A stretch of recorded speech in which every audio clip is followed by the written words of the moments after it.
From the National Newsroom of the Canadian Press, I'm Naira Ahmed.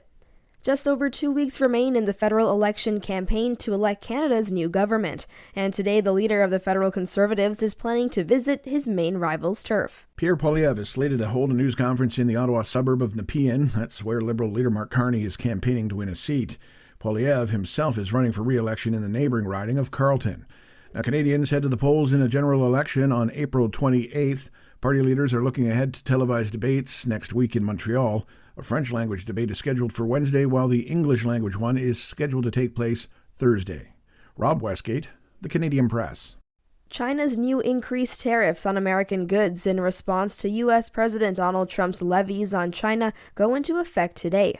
Reporter Mary Bruce has more. President Trump has imposed a staggering 145% tariff on all Chinese goods coming into the U.S., but the Chinese leader declaring China has never been afraid of any unreasonable suppression. China then raising its own tariffs on American products to a massive 125%. Xi's message to the U.S., there is no winner in the tariff war, and standing against the world, you will only isolate yourself. China has denounced the Trump administration policy as economic bullying and says it will file another lawsuit with the World Trade Organization against the U.S. tariffs. Meanwhile, auto workers at an Ontario plant are facing layoffs that are set to begin on Monday.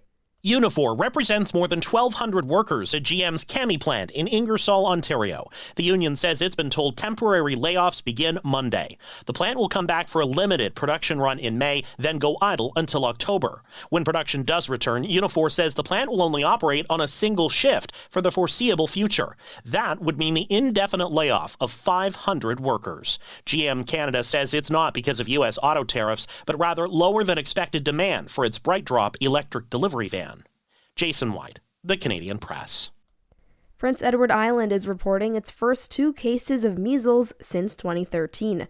Local health officials have confirmed the 2 adult patients are island residents who traveled together to another part of Canada where measles outbreaks are ongoing. Both have recovered and were unvaccinated. Ontario's measles case count is at 816 since an outbreak began in the fall, while cases have been reported this year in every province from Quebec West. And a study from researchers, including a team from Simon Fraser University in British Columbia, say artificial intelligence combined with wearable technology has the potential to improve safety for people recovering from a stroke. An assistant professor in neurorehabilitation says the research opens doors for the development of new technologies in stroke rehabilitation. He says the findings may also be used for people at risk of falling due to balance problems such as vertigo or spinal injury. This is the Canadian Press. In sports, the Edmonton Oilers are going to the Stanley Cup playoffs for the 6th consecutive season. The Oilers beat the last-place San Jose Sharks 4-2 to punch their ticket to the postseason. Edmonton captain Connor McDavid led the way with 4 assists to reach 71 this season. He's the 3rd player to hit the 70 mark in 7 campaigns, joining Wayne Gretzky and Mario Lemieux.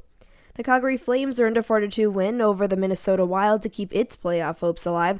The Flames now trail the Wild and the St. Louis Blues by 3 points for the final 2 playoff spots in the Western Conference. The Montreal Canadiens will have to wait another day to secure their place in the playoffs. Montreal needed a regulation win but lost 5-2 to the Ottawa Senators. The Canadiens have 3 games remaining, including tonight's matchup against the Toronto Maple Leafs. And in NBA action, the Dallas Mavericks beat the Toronto Raptors 124-102. The Raptors' final game of the season is on Sunday. From the Canadian Press, I'm Naira Ahmed. Thanks for listening. Don't forget to follow and subscribe. For more of today's top stories, visit thecanadianpressnews.ca.